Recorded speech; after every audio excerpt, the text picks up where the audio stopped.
watching 7 River Sports here on KQEG. I'm your host, Terry Erickson. Each week, an inside look into sports, wellness, fitness. The spotlight today, a nationally ranked team. You probably already know that. You're going to learn more about UWL's men and women's cross country program with head coach Derek Stanley. Along next to him, Dakota Holzem, and next to me, Mitchell Maegaard. Welcome to the show, guys. Thank you. It's a pleasure always to have UWL Eagle athletics, particularly cross country, track and field, and so on, because they're national programs, and it's mainly because of you, Coach. But here you are in your 6th season. Looking at your resume, for those that maybe did not know, impressive to say the least. I can see why you were selected as the head coach. Share a little bit about that. Well, I mean, I'm just building off of the tradition that was here before me. I mean, it was already a top-notch program before me. I started before Coach Eston. Coach Eston really took the reins, made it better, and then Coach Fritsch was on board after that, and he won 2 national titles. And so, yeah, I'm just trying to keep up, man. Well, you're trying to keep up, but you have accomplished a great deal, and we're going to talk about that.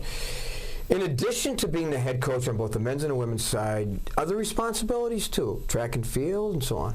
Yeah, I got to be the distance coach all the way through. So the distance runners are with me for the cross country season, and then I get to transition into track and field, but they don't have to transition coaches, which is a very positive thing. Specifically, if they do transition coaches, it usually causes some issues with training and stuff like that. But one coach all the way through usually breeds success. And I notice you model exactly what you teach, because you run road races occasionally, and you believe in staying fit, and it shows. I mean, I appreciate that. I've been working on a little bit, but we're teaching lifelong skills here. I mean, it's not just about running competitively. It's about how to take care of yourself, all the way through the rest of your life. So, Dakota Sky Holzem. I love that name. I'm going to remember that. A sophomore from Appleton North, and you were quite an athlete, from what I hear. Yeah, I started off my freshman year at actually Hortonville High School, and then we decided to make the change as a family to open enroll to Appleton North, and I really loved the coaching staff there. It was just a great experience to be able to get better as a runner and compete at the state tournament. You loved it there. Yeah.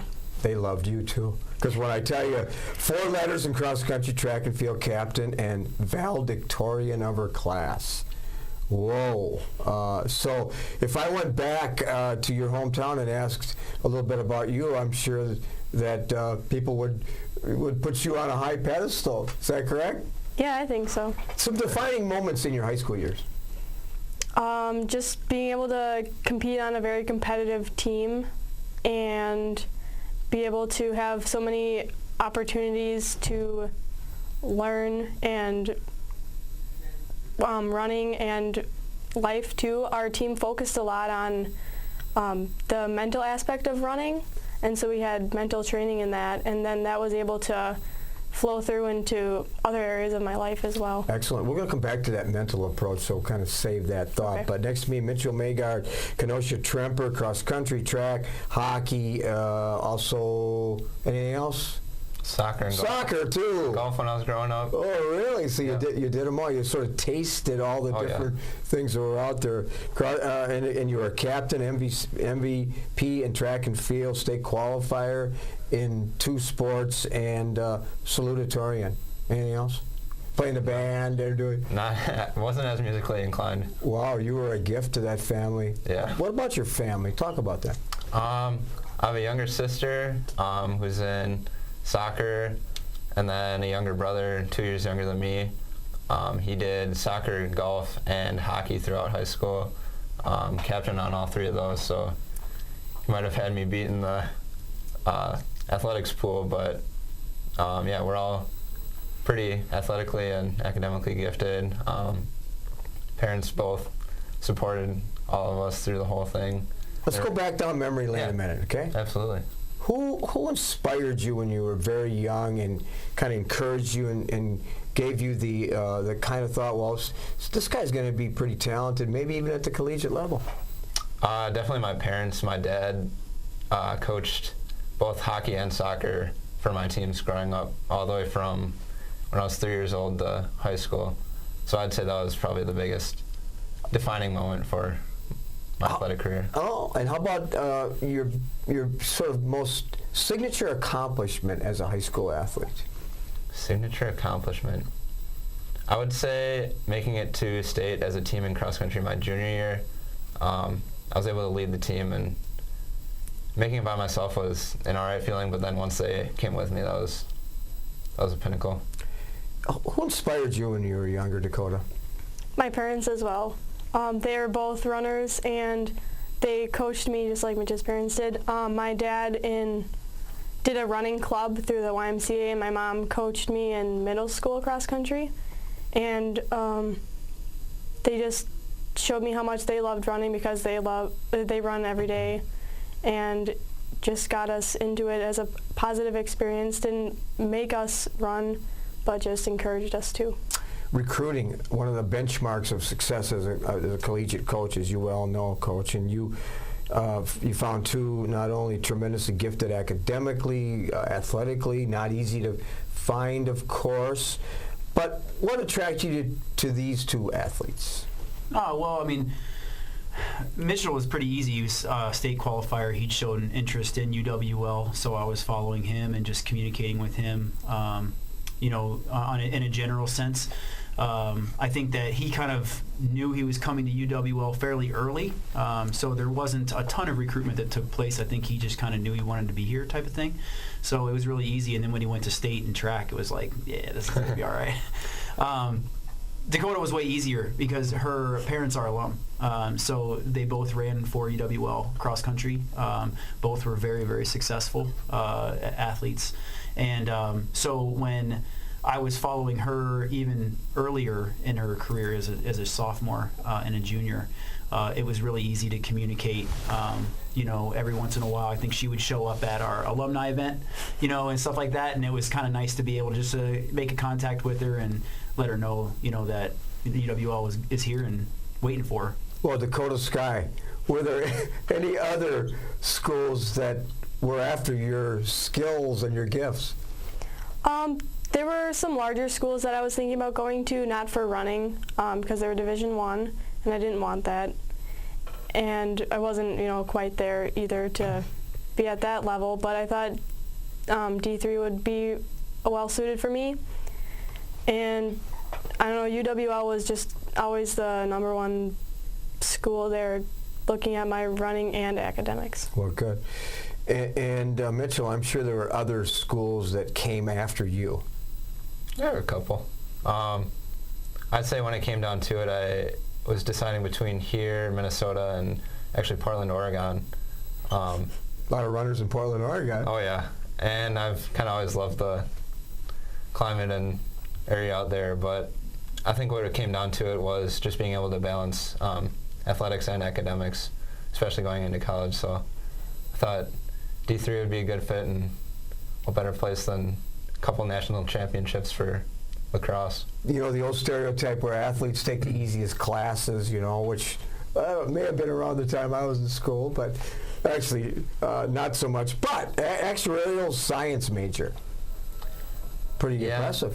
That was kind of a change last year that I made. I started out freshman year actually doing pre-med and mathematics, but kind of realized that was too much to handle.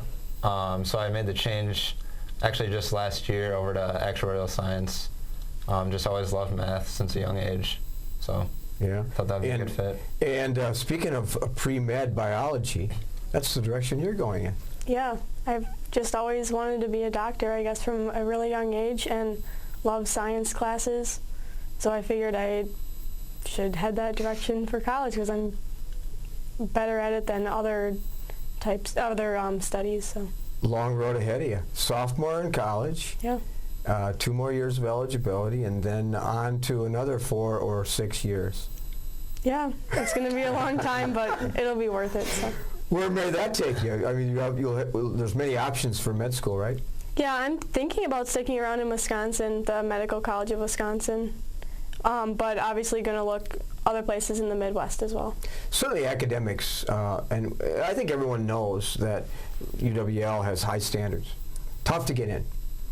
I don't think there was any problem when you recruited these two in terms of what their grades in ACT and so on. It was just an automatic. Yeah, when you recruit a kid into UWL, you always have to consider their academics first. But when you recruit athletes that have these kind of gifts, as far as the academic piece, it's nice to be able to not have to worry about that part.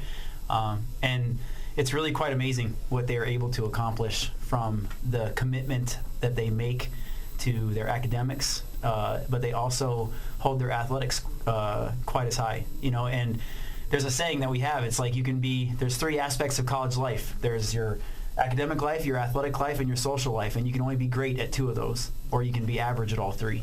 So their social life might take a hit to a certain degree, and that takes a certain amount of commitment for an athlete at UWL, and that's the expectation. I think out of those three, the first two are more important than the social life anyway, I would agree. The problem with so many students, athletes too, is they get them mixed up. Agreed. And I'm sure you talk about that in life lessons quite often, especially when you monitor their grades every week. Well, I really don't have to do that very often with athletes like these. Not with these two, but with some you probably have to. But, well, we're going to take a break just for a minute, step aside, and we come back more here on Seven Rivers Sports. At Schneider Heating and Air Conditioning, we have assembled a championship team who listens to what your needs are. We install carrier comfort systems that improve the comfort, efficiency, and the air quality of your home and workplace. We serve you with highly trained technicians who are prompt, friendly, and honest. For Gold Star treatment, turn to the experts, Carrier and Schneider Heating and Air Conditioning. Schneider Heating and Air Conditioning, your comfort is our business. Welcome back to Seven Rivers Sports. Again, the spotlight today shines brightly on UW-La Crosse Country. Head coach on the men's and women's side, Derek Stanley, along with Dakota Holzem and Mitchell Maegaard. Well, as we tape this show, women ranked 9th in the country, men ranked 3rd. About where you want to be? About where you thought you'd be, Coach? Yeah, I think so. That's pretty much where I had us on the list for the most part. And we're looking at your schedule. You had an inter-squad meet that wasn't recorded. You had Tom Hoffman invited Whitewater. And then this weekend, it was a great, I read about in the paper, it was the GRIAC invite in Minneapolis. Yeah, it's a big meet. We went there to run a race that would represent what the national meet would feel like. A challenging course with a lot of people you're rubbing elbows with. And so, yeah, we took half the roster up there and ran up there, and we felt pretty good about it, even though we had to shift our race strategy because of the heat.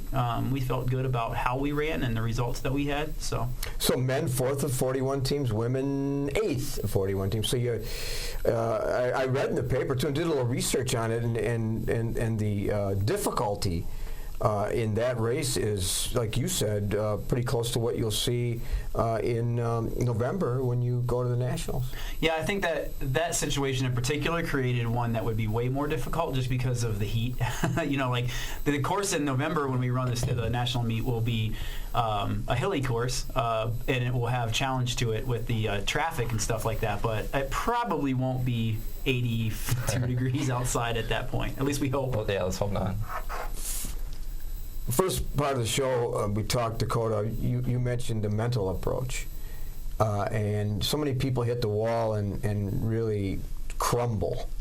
And you said you talked about mental training. I want to talk to all of you about this, but that's where people struggle, as we said. And what have you done to overcome some issues that you've had by just focusing mentally? The first thing that I focus on going into a workout or a meet is focusing on what I can control, and obviously weather isn't one of those things, so you have to get over that and focus on what you can do for yourself. And the other main thing I use is positive self-talk, just using words of encouragement to yourself during the race when you're hurting the most, and then it helps you not think about how bad it is, but what you can do to make yourself better. Coach, I know you and I have talked previously, because you've been on the show before, about the mental aspect and how you work with your athletes on that. Yeah, there's a lot of different avenues you can take. There's one in particular that I like to do at the end of like hard workouts. You know, when we'll do some little bit of core training or whatever, and then we'll do like one mental exercise, and it'll just be like it's basically a visualization activity that we do, and there's a little bit of physical strain to it, and it's all built around pushing through the pain for not for you, but for your team, because your team needs you to be able to do that. So I like to use those little things like that. I read a lot of, as a weekend warrior, a lot of books on, and I like quotes on running and so on. Here's one I like. Running is the road to self-awareness and reliance. You can push yourself to extremes and learn the harsh reality of your physical and mental limitations. How does that apply to you, Mitchell? I would say that's a direct application. I mean, every race, every workout, you're pushing yourself to become better. You have to push not only your physical aspect, but the mental aspect as well. Running, Dakota, is a bond between body and soul. Famous runners have talked about that. I would agree with that. Most of it is getting yourself to believe you can do it, and getting your body ready is only a small part of it. To give anything less than your very best is to sacrifice the gift. Coach? Oh, worst of the lie, baby. I would have that tattooed on me if I could, but... Well, we can maybe do something. Yeah, we could. I know some tattoo. I kind of already do. And of course, that applies to the gift of coaching, teaching, parenthood, you name it. To sacrifice anything less than your best is to not live up to the gift you've been given. Do you share that with your players, and how does that apply to you? Oh, man. You know, like I think that a lot of my thought process as far as coaching goes through striving to be the best. And it being here at UW-L has put me in a position where that is, the necessity of that has built kind of who I am, you know, over the past 6 years. You know, I would say that I'm a different person from a coaching standpoint than I am now than when I first got here 6 years ago. The best part is that when you're at UW-L, you're held to a very high standard, and as bad as that can be sometimes in life, when you don't have the perform and you don't meet expectations, the people who care about the program and are passionate about the program, they bring it to your attention, and so that is something that I work through so that I can make sure that I can appease everybody in the program, including alumni and people who are invested in the program outside of just the athletes. You said you're a different person, and hopefully we're all on a journey for self-improvement. And you're a different person you were, and there's different approaches, strategies, tactics in training too. I was reading about in the paper talking about your team about a new lactate threshold of training. Explain that. So last year when we were going from the regional meet to the national championship, it's a 1-week turnaround, and we didn't make that turnaround. We did not achieve what we were able to do at the national meet last year. So I had to reevaluate what we were doing on a training standpoint. And what I believe we were missing was more or less the durability to be able to withstand 2 race efforts in 2 weeks. So our schedule was built basically on every other week. And the training that we were doing was very good for racing every other week. But as soon as you threw one race in there that, in between that it was causing an issue. So I kind of am focusing on a different aspect of the training now that will help to make us more durable moving forward so that we can make that transition from regionals to nationals. Overtraining, Dakota. Our daughter, an elite runner, ran the Boston Marathon, sometimes overtraining. Sometimes just I worry about it.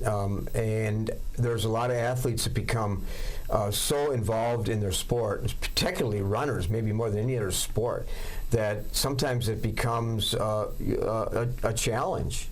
Do you find that? I had some trouble with that during my track season this past spring. I think I just pushed it a little too hard, and it stinks when you can't live up to what you're capable of because you just pushed a little too hard during your training. So I think you have to really learn the balance between pushing yourself to the limit but not going over the edge. Mitchell, for a lot of young people that want to be a collegiate athlete someday, the importance of cross-training, the importance of nutrition, the importance of rest and recovery, the importance of balance. Talk about that. Starting off with cross-training, we have it implemented in our schedule once every other week. I'd say it's extremely important. I didn't do it at all throughout high school, but starting in college, I started biking and swimming occasionally, and I think I've really seen improvements there. And then sleep as well. Trying to balance, like I said a little while ago, academics and athletics. First 2 years, I would say sleep kind of took the hit. But now I think I've got that figured out, getting 7 to 8 hours every night, and it's seemingly making a big difference. As a runner myself, not to your levels, but as a weekend warrior, and watching cross country and track, but particularly cross country, as a parent and as a coach, there's a certain unique culture. We've talked about this before with other cross country athletes, runners, just professional runners too. It's a unusual uniqueness, commitment. Doesn't have all the glamour of, say, basketball, football, and so on. I mean, there's no question about that. But athletes are unique.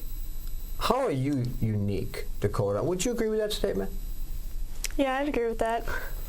I think it takes a different kind of mental strength to get through all of our runs and workouts, and it's just different overall from other sports. No question about it. And Coach, I'm sure you recognize the same thing. Well, let's look ahead to what your schedule. I know you're in Eau Claire this week as we tape the show again here. You come back from Minneapolis, and then I'm anxious to be in Ettrick, my hometown, by the way, to watch Tori Neubauer and Jim Drew's invite, and then the rest of the way. Yeah, so we have a really big competition this weekend. I think it's going to be a defining moment of our season because we're going to be going up against UW-Eau Claire. Their women are much improved, and their men we haven't been able to defeat in 3 years. So, and we got to get through them if we're going to have a chance to win a national championship. So, big weekend for us this weekend. Then we're at home for the Jim Drew's Tori Neubauer Invitational.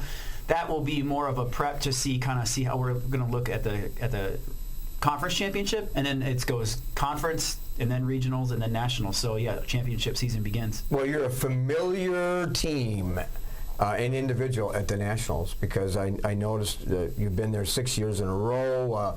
You've done well at the Nationals, and I'm sure you'll do well again. You're ranked high, as we talked about, and I know that you'll have another successful season. Maybe not up to your expectations exactly, because you hold everybody high, but that's good too. So you have depth. You have a lot of people returning. The strength of the wolf is in the pack.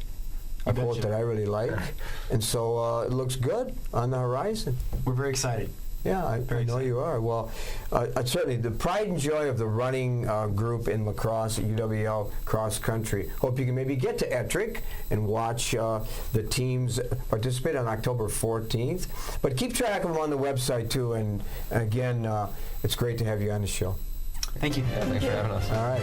We'll be back with some football film clips right after this. At Schneider Heating and Air Conditioning, we have assembled a championship team. Who listens to what your needs are. We install carrier comfort systems that improve the comfort, efficiency, and the air quality of your home and workplace. We serve you with highly trained technicians who are prompt, friendly, and honest. For Gold Star treatment, turn to the experts, Carrier and Schneider Heating and Air Conditioning. Schneider Heating and Air Conditioning. Your comfort is our business. Welcome back to Seven Rivers Sports. Week 7 of high school football in the area, and we were at 2 big games. Nick and I were at Swanson Field for a highly anticipated matchup, the Logan Rangers, West Salem Panthers homecoming for West Salem. If you like defense, you weren't disappointed as neither team could move the ball in the first half. The only score, a Brendan Holt 2-yard run and a Ryan Byrne kick, 7-0 West Salem at half. No scoring in the third quarter.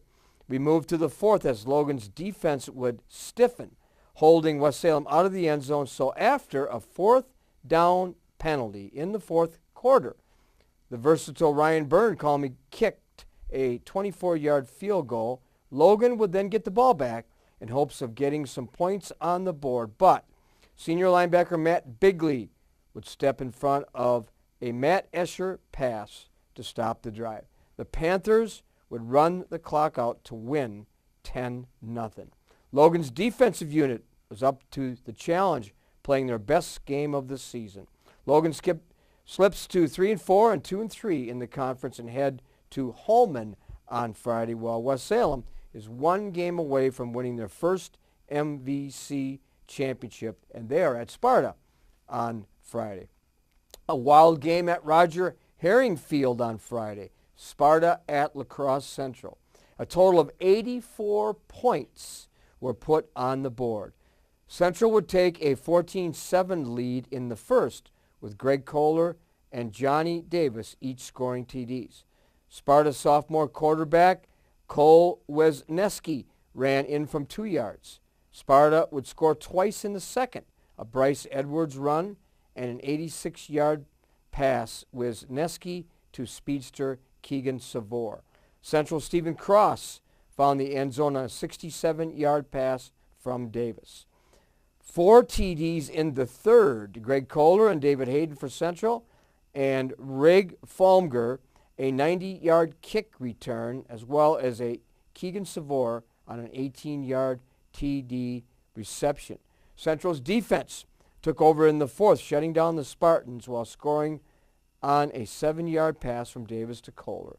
The teams combined for 958 total yards of offense. Final 46 for Central and Sparta 38. Central moves to 5-2 and at Onalaska on Friday. Well, Sparta drops to 4-3, hosting league-leading West Salem on Friday night. Well, thanks for joining us this week on Seven Rivers Sports. I'm your host, Terry Erickson, hoping you will have an active and a healthy week ahead.